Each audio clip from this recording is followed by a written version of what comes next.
Olá, boa tarde. Meu nome é Solange Viale, e eu estou iniciando, né, nossa conversa para falar da nossa proposta de trabalho, que é realmente gravar uma roda de conversa, onde ela reflita as nossas problematizações a partir de um roteiro de falar-se da pré-pandemia, durante a pandemia e pós-pandemia. Então, essas discussões foram realizadas no nosso fórum e também no espaço que a gente tem de educação permanente com a nossa coordenação de apoio. Nós estamos representando essas regiões de saúde, com esse número variado de municípios, que apesar de geograficamente estarem muito próximas, têm especificidades que diferenciam muito umas das outras, certo? Então, aí depois cada um pode falar um pouco. E falar um pouquinho da nossa estratégia, da nossa trajetória, da estratégia de apoio, que foi super importante, esses 13 anos de experiência do Estratégia de Apoio do COSEN São Paulo, nesse processo da pandemia. Essa trajetória nossa de apoio, ela tem, entre outras, entre muitas diretrizes, uma diretriz primordial, que é a consolidação das regiões de saúde, o fortalecimento dessas instâncias de pactuação, o apoio aos municípios nas construção dos seus projetos singulares, sempre com a escuta e a percepção das necessidades de cada uma das regiões e amparado e norteado pelas ferramentas da educação permanente. A abrangência e a complexidade também desses territórios com a atuação da Secretaria de Estado e do COSENS também foi parte das nossas reflexões. O nível de engajamento dessas regiões, o nível de maturidade desses gestores e das suas equipes técnicas.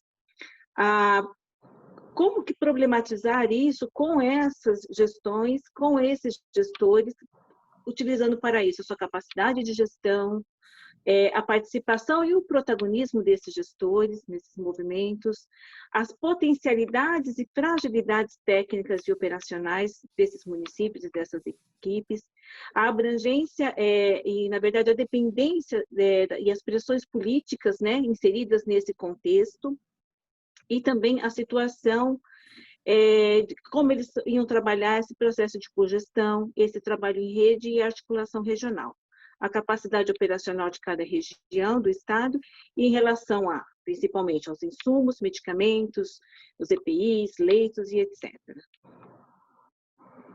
Ainda no nosso processo de reflexão, foi muito ativo e discutimos bastante a atuação dos pontos de atenção, considerando os processos regulatórios, os fluxos, o que estava contido dentro dos planos de contingência em relação às grades de pactuação em âmbito municipal, regional e estadual, e a organização das áreas de atenção básica e vigilância em saúde, e entre elas, e também com as outras áreas. Então, esse fez parte do nosso processo de reflexão. Agora eu passo para a Célia, para ela falar um pouco, se aprofundar um pouco nesse período antes da pandemia. É importante salientar que o trabalho está também nos fazendo refletir sobre a prática que vivíamos e a prática que estaremos vivendo. Antes da pandemia, os apoiadores tinham um papel presencial, nós fazíamos discussões técnicas em espaços de Câmara Técnica, CIRS e os grupos de trabalho prioritários da região. Nós éramos uma verdadeira ponte entre os municípios e o COSENS. As maiores pautas apresentadas nas nossas discussões eram com relação às redes de atenção, o Previne Brasil, porque abordava principalmente o novo financiamento da atenção básica, o Plano Regional Integrado, para poder também estar discutindo as adequações do território, pensando na regionalização, que era uma pauta extremamente prioritária. Usávamos bastante educação permanente porque precisávamos ter uma melhor escuta dos gestores, uma melhor escuta das equipes técnicas para que isso pudesse propiciar uma melhor pactuação. É importante salientar que existia uma organização e um planejamento junto com as DRS para que pudéssemos fazer uma boa reflexão e junto com os atores propiciar melhores pactuações. Agora, queria que o Estivali pudesse contar para a gente como é que foi no período da pandemia. Pois é, Célia. A pandemia criou para os gestores uma situação de muito medo e insegurança, porque eles não estavam devidamente preparados para estar enfrentando uma doença que, na prática, era completamente desconhecida. Não haviam leitos clínicos nem de UTI suficientes e adaptados para o tratamento dos casos de agravamento que pudessem complicar. Faltavam equipamentos fundamentais, como respiradores, que eram os indicados para esse tipo de tratamento. Inclusive, medicamento para fazer a intubação e a manutenção disso não eram suficientes. Não havia EPI suficiente para que todos os funcionários pudessem estar trabalhando em segurança. As equipes não estavam devidamente ou suficientemente preparados para trabalhar e para a prática no manejo dos pacientes. Em municípios que, inclusive, faltavam já recursos humanos. O fluxo dos pacientes não estava devidamente definido. E o Ministério da Saúde passa a emitir uma série de normas legais em relação a financiamento, em relação à assistência, que não eram claras, gerando muitas dúvidas e mais insegurança ainda nos gestores dos municípios. O esforço do COSENS e do CONASENS em tentar interpretar e esclarecer essas normas foi muito grande. E somava-se a toda essa dificuldade ainda a necessidade de esclarecer a população e poder cuidar dos funcionários que começavam a adoecer. Agora, eu peço para que a Márcia possa discutir a questão do apoio nesse momento. Obrigada, Estivale. Então, nós passamos da situação que a Célia colocou, né, de uma coisa bem definida, pautas definidas e organizadas, para uma situação desconhecida, como o Estivale apresentou, né, muitas inseguranças, muito desconhecimento, muita insegurança. E aí a gente teve que recriar o apoio, a gente teve que nos adaptar, nos inovar, né. Nós buscamos o entendimento, a compreensão de tudo isso, das muitas portarias, legislações, das notas técnicas, através de lives, webs, mensagens de WhatsApp, reuniões, para a gente poder ampliar a nossa compreensão sobre esse momento, né? Quais as necessidades que a gente tinha nas regiões e como que nós poderíamos organizar o apoio. Como que a gente lidou com a segurança desses gestores, como a gente ainda lida, né? Pela quantidade, né, eles tinham essa segurança pela quantidade de informações que chegavam diariamente, pela falta de informação, diretriz, às vezes, do próprio Ministério da Saúde, da Secretaria de Estado, ou da falta de coesão entre o Ministério e a Secretaria de Estado, com a ausência das diretrizes claras, né? Nós tivemos que ampliar nosso papel técnico, político, regional, principalmente ao apoio à gestão municipal, um esforço de que isso se tornasse uma discussão coletiva, uma discussão regional, para a gente fortalecer as instâncias de pactuação regional. As pautas já não eram mais organizadas, definidas. Tinha um grau de variedade e de pontualidade e de emergência, né? Nós tivemos que acompanhar, junto com gestores e técnicos, a evolução epidemiológica e as discussões e estratégias que envolviam, né? A questão do distanciamento social, as notificações dos diversos sistemas envolvidos, a regulação, o monitoramento de leitos, as taxas de ocupação, os problemas de informação, de comunicação e de acessos em toda a rede. O apoio se deu principalmente na construção dos planos de contingência, tanto regionais quanto municipais, que a gente precisou discutir não somente a estruturação dos serviços de urgência e emergência, organização de leitos de UTI e de leitos clínicos, mas de todos os pontos de atenção, da vigilância e da sua interlocução com os outros pontos de atenção. Nós, além das discussões de populações específicas, como a privada de liberdade, os serviços de saúde mental, a população de rua, isso tudo, né, fazendo apoio também aos profissionais de saúde, que incluíam a sua proteção.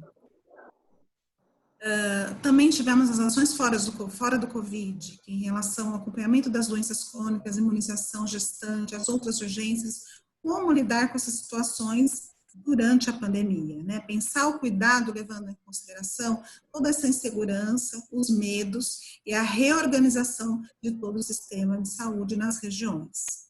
Nós tivemos que ofertar escuta, troca de experiências, troca de saberes, junto com o DRS, junto com os municípios, a gente fez construções coletivas.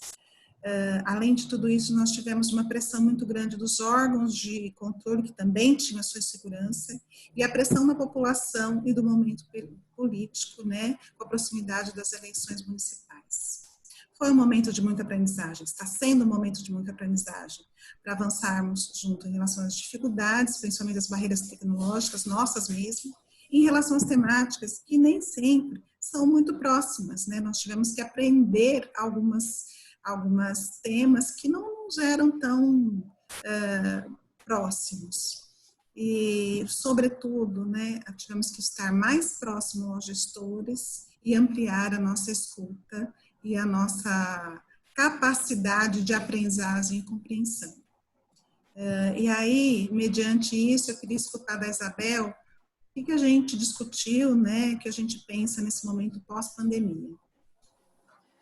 Então, Márcia, acho que para a gente falar do pós-pandemia é bem complicado, considerando que a gente está vivendo essa pandemia, né? Mas considerando tudo que a gente aprendeu, acho que um dos principais papel do apoio no pós-pandemia é como a gente fortalece a região de saúde e a gestão municipal, considerando esse contexto, né? E desafiando a produção do novo. Acho que a rede colaborativa tem um papel também de refletir sobre esse período que a gente viveu e os desafios de retomar sua atuação após a pandemia numa conjuntura de nova gestão municipal e de grande fragilidade da SES, da Secretaria Estadual de Saúde e do Ministério da Saúde, né? O apoio à gestão municipal e à região de saúde, transformando os processos individuais em processos que são mais coletivas, mais reflexivas, né? Fortalecendo essas instâncias de pactuação, CIR, Câmara Técnica, os grupos regionais e outros espaços coletivos, que possa ser de forma virtual ou presencial, quando for possível, né? Realizar o acolhimento, né, e o processo de formação dos novos gestores, é uma tarefa, né, que a gente vai ter. Apoiar as construções dos planos municipais, né, incluindo todas as ações que foram construídas nos planos de contingências durante a pandemia. Realizar o apoio e a construção da programação regional integrada, considerando o cenário epidemiológico, as singularidades das regiões, como a Solange colocou no início, né, o porte dos municípios, os tipos de município, quais são os acessos, as potências, as fragilidades, enfim, considerar toda essa diversidade, né, e especificidade de cada município. Apoiar a construção de planos de retomada, quer seja das atividades assistenciais, né, como as condições crônicas, imunização, prevenção de agravos, como também construir protocolos regionais e ferramentas para a regulação da média e alta complexidade, né, para que a gente possa ter uma pactuação aí com a participação dos gestores municipais. Acho que processos de educação permanente, né, vão ter que se considerar o uso de novas ferramentas e tecnologias, como teleconferências, telemedicina, plataformas virtuais, enfim, coisas que nós aprendemos aí a utilizar com maior agilidade durante a pandemia. E as ações, apoiar, né, o gestor nas ações de articulações das instâncias representativas, seja municipais e estaduais, né. Então, a participação dos gestores nesses espaços é fundamental para que se leve em consideração temas relevantes como orçamento, novo financiamento da atenção básica, esse início de gestão municipal, enfim, todas as especificidades que foram impostas aí pela pandemia. E aí, Clarice, para fazer o nosso fechamento aí da nossa roda.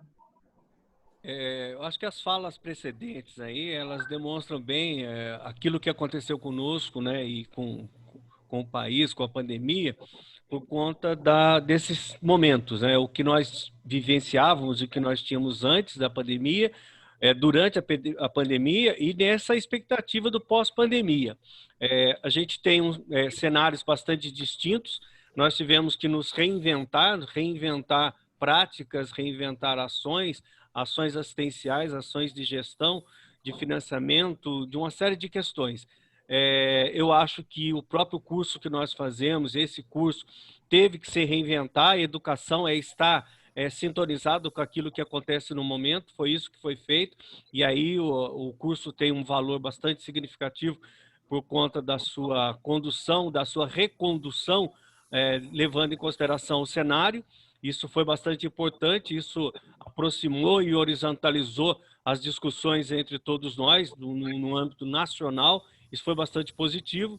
A ação desenvolvida pelo nosso COSEMES, o COSEMES de São Paulo, extremamente significativo no apoio, na valorização e no acompanhamento da gestão, no apoio de cada qual junto aos seus gestores, ao conjunto de municípios tão diferentes entre si. Isso foi muito grande, e eu acho que o grande pano de fundo para aquilo que vivenciamos antes, aquilo que vivenciamos durante a pandemia, estamos vivenciando, e aquilo que vamos pensar para o nosso futuro, é o Sistema Único de Saúde como um todo, né? A sua importância, a sua significância enquanto instrumento social, enquanto instrumento de cidadania.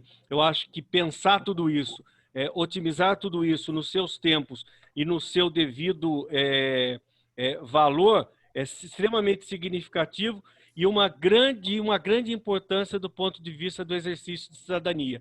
Eu acho que a pandemia trouxe grandes problemas, mas grandes oportunidades, e deixará grandes consequências, até de modo bastante positivo, na organização e no repensar da gestão.